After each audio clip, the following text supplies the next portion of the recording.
This video will demonstrate how to link a library subject guide to a course in Blackboard. It's recommended that you start out by having your course open in Blackboard and either in a new window or in a new tab, open up the library's website so you can toggle back and forth between the pages through this process. So what we're going to do first is navigate to MATC's webpage. I already have this page open here, but the URL for our homepage is book.matc.edu. And then we're going to want to click on the Subject Guides link at the bottom of the page. This will bring you to the Subject Guides homepage. You can either search for guides or browse for guides based on field of study. If you're searching for a guide, enter your search term, and then be sure and select All Guides from the menu before you run your search. And this will bring you to a list of all related guides. If you want to browse for a guide, select the appropriate field of study, which will bring you to a list of guides broken down by subject area. Once you find the guide you want to use, you'll need to highlight and copy the URL.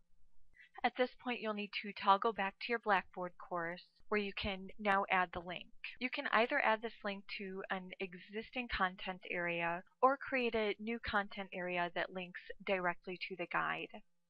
If you want to add a link to an existing content area, click on the button to that content area and then hover over the Build Content option, which will expand the menu. Select Web Link, and this is where you're going to paste the URL into the URL field. You can also give it a name. We'll just call it Library Culinary Guide.